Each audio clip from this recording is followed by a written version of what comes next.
Je n'ai jamais cru aux légendes. Même en grandissant dans un petit village du nord du Québec, je trouvais toujours une explication logique aux histoires racontées par les anciens. Les fantômes, les esprits, les monstres dans les bois, tout ça ne m'intéressait pas vraiment. Jusqu'à ce qu'il m'arrive quelque chose en automne 2021. Je m'appelle Mathieu, et pendant longtemps, j'ai refusé de raconter mon histoire. Parce que même aujourd'hui, je ne suis pas certain de ce que j'ai vu.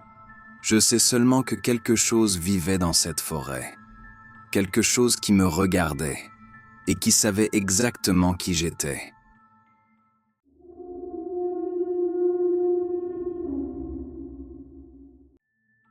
Tout avait commencé au début du mois d'octobre de cette année-là.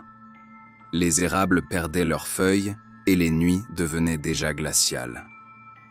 J'avais loué un vieux chalet de chasse près d'un lac situé à plusieurs heures de route du village le plus proche. C'était à Clova. Le propriétaire m'avait remis les clés en me donnant une étrange recommandation. Si tu entends quelque chose marcher autour du chalet la nuit, n'ouvre pas la porte. J'avais ri. Des ours? Il avait hésité. Non, ou plutôt oui, enfin, quelque chose comme ça. J'avais trouvé sa réponse étrange. Mais je n'avais pas insisté.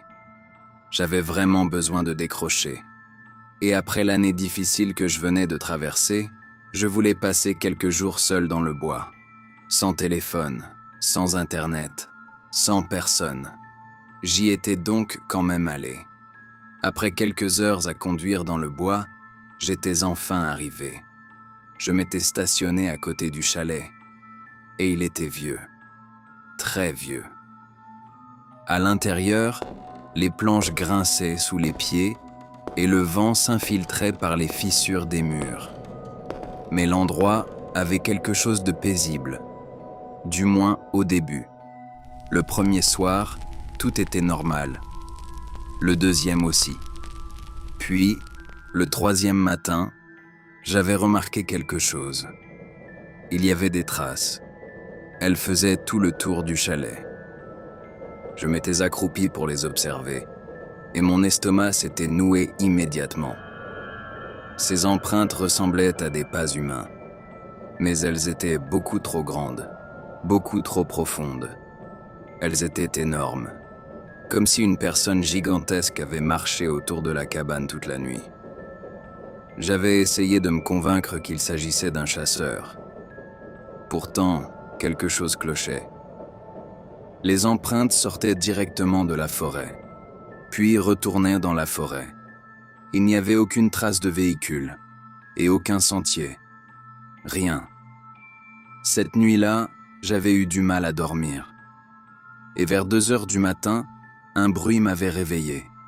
Une branche venait de casser, puis une autre. J'avais regardé l'heure. Il était 2h13 du matin. Puis le bruit se rapprochait. Lentement. Très lentement. C'était comme si quelqu'un avançait en essayant de ne pas faire de bruit. Je m'étais levé.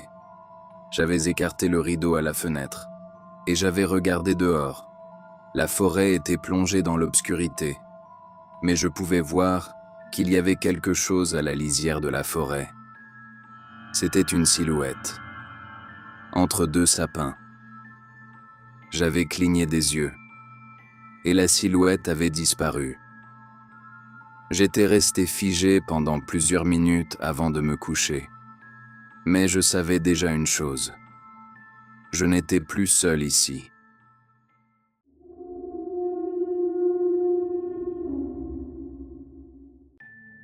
Le lendemain, j'avais décidé d'explorer les environs.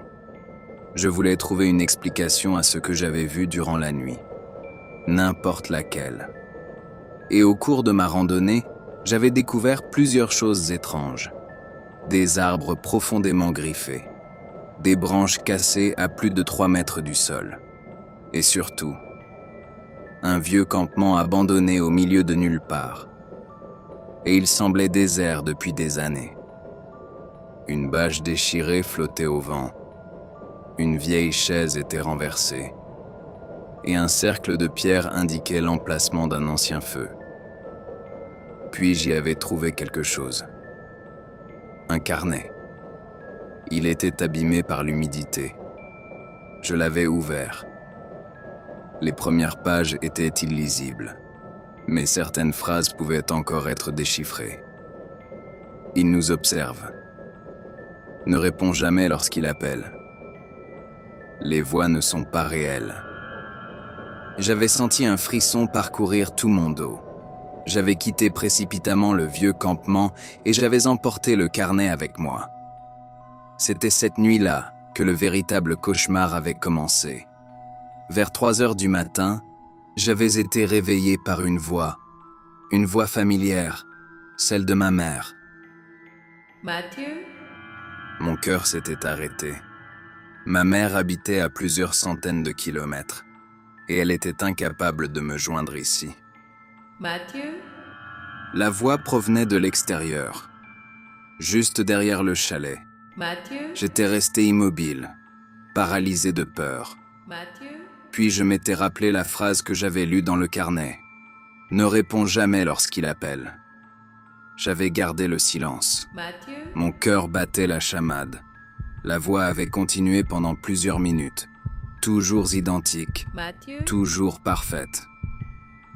Puis, elle s'était éloignée dans les bois. Mathieu? Le lendemain matin, j'avais découvert de nouvelles empreintes, beaucoup plus proches. Certaines se trouvaient directement sous ma fenêtre, comme si quelqu'un avait passé la nuit à m'observer.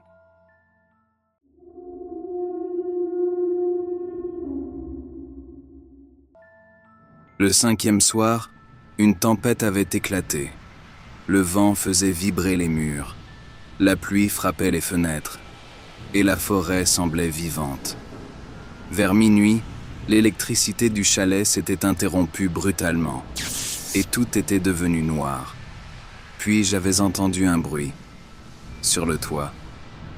Un pas, puis un autre, lent, lourd. Quelque chose marchait au-dessus de moi. Je pouvais entendre les planches gémir sous son poids. Puis les pas s'étaient arrêtés. Juste au-dessus de ma chambre. Et un silence absolu avait suivi. Puis il y avait eu un cri. Mon nom. Mathieu! La voix était grave, inhumaine. Comme si quelqu'un essayait maladroitement d'imiter une voix humaine. Puis quelque chose avait frappé le plafond. 1 fois, 2 fois, 3 fois. Je n'en pouvais plus. J'avais pris ma lampe de poche. J'avais couru jusqu'à la fenêtre. J'avais braqué ma lampe vers la forêt. Et c'est là que je l'avais vu. À environ 50 mètres du chalet. Il se tenait entre les arbres, immobile, immense. Il mesurait plus de 2 mètres de haut, peut-être plus. Son corps semblait couvert d'une fourrure sombre. Ses bras descendaient presque jusqu'à ses genoux. Mais ce qui m'avait glacé le sang, c'était son visage. Il ressemblait à un être humain. Enfin, presque. C'était plutôt comme une imitation imparfaite. Comme quelque chose qui avait essayé de reproduire un visage humain sans jamais vraiment comprendre à quoi un humain devait ressembler. Il me fixait intensément, et il m'avait souri. C'était un sourire amusé, comme si ma terreur lui faisait plaisir. J'étais incapable de bouger. J'étais resté figé à le regarder, et il me fixait toujours lui aussi. Puis il s'était retourné en riant. C'était un rire affreux, démoniaque, et il était disparu dans la forêt. J'avais décidé de partir avant le lever du jour. J'avais chargé mes affaires dans mon camion, puis j'avais quitté le chalet. La pluie tombait dehors. Le brouillard recouvrait le chemin forestier. Et après une vingtaine de minutes à rouler, j'avais remarqué quelque chose. Quelqu'un marchait sur le bord de la route. J'avais ralenti. Mais mon sang s'était immédiatement glacé. C'était moi. Ou plutôt, Quelque chose qui me ressemblait parfaitement. Même taille, même vêtements, même visage. La chose avait lentement tourné la tête vers moi et m'avait souri. J'avais paniqué et j'avais écrasé l'accélérateur. Le camion avait dérapé sur le gravier. Puis, il avait terminé sa course dans le fossé. Puis, plus rien. Lorsque j'avais repris conscience, le soleil se levait. La route était vide. J'étais seul. Il n'y avait plus aucune silhouette, plus aucune trace. J'avais réussi à extirper mon camion du trou. Et j'avais quitté l'endroit rapidement. Je n'y suis jamais retourné. Mais parfois, lorsque je me réveille au milieu de la nuit, j'entends encore des pas autour de ma maison. Lents, réguliers, comme si quelqu'un faisait le tour du bâtiment. Et certaines nuits, juste avant de m'endormir, j'entends une voix dans la forêt derrière chez moi. Une voix qui me ressemble parfaitement et qui murmure mon nom. Mathieu. Comme si quelque chose cherchait à prendre ma place. Comme si l'homme des bois n'était jamais resté dans cette forêt.